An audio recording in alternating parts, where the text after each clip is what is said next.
The day passed slowly. We had a murder on the south side, which apparently started as a robbery and turned lethal when one of the three suspects pulled out a knife. We had a dead body and vague descriptions. Forensics would take a few days and might get us somewhere. There was a lot of blood spilled, not all of it the victims, so if any of the offenders had records, we might have their DNA on file. We started with interviews in the morning. When it comes to most murders on the south side, the word interview means nobody saw nothing, nobody knows nothing. It's not that people don't give a shit. They do. Most people in any neighborhood, no matter how rough, want the criminals to go to prison so the good people can live peaceably. The problem is that the gangs in these neighborhoods so wired that people who talk to the police have to spend the rest of their days looking over their shoulders. I had a murder one time near Cicero and 79th that happened on the street just outside of 7-Eleven. A security camera inside the store caught some good footage, and the manager turned it over to the police. 3 days later, the store was torched, burned completely to the ground, and the street gang's name had been scratched into the metal door to the back alley with a knife. Plus, as you may have heard, some people don't trust the police. Put fear and loathing together, and it's tough to get eyewitness testimony out here. So it was a tough day for us. By 5 o'clock, we shut it down. I would visit the victim's family tomorrow to see if they had any information.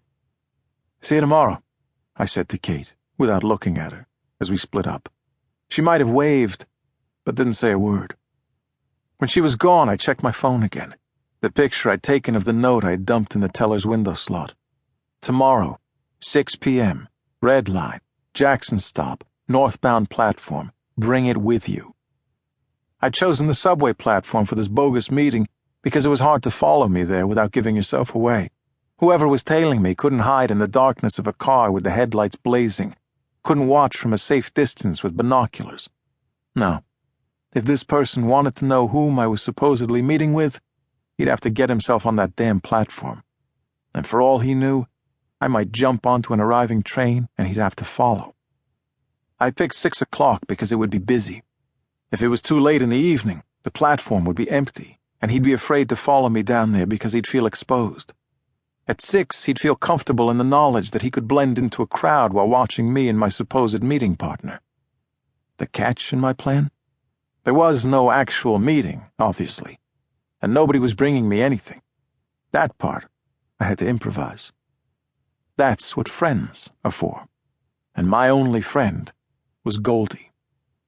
I made it to the platform at 10 minutes to 6. I went to the south end. I wanted to be conspicuous. I stood in the corner and faced north, so I could see the other people on the train platform. I could also see everyone across the tracks on the opposite platform, the people who were taking southbound trains.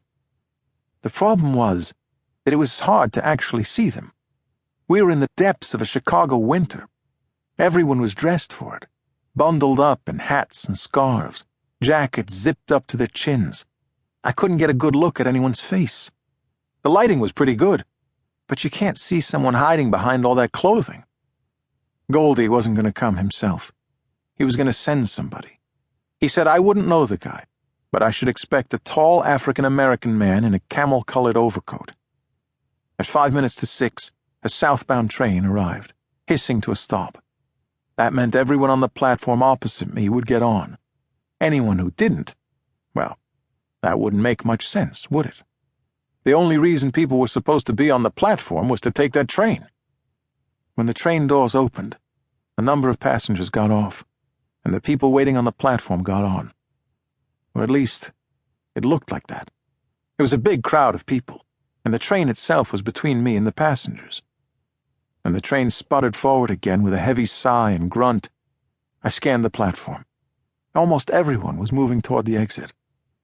Almost everyone. One man hung back, wearing a brown stocking cap and a thick chocolate-brown coat with the collar zipped high. His back turned to me. I hadn't seen him on the platform previously. He'd just gotten off the train.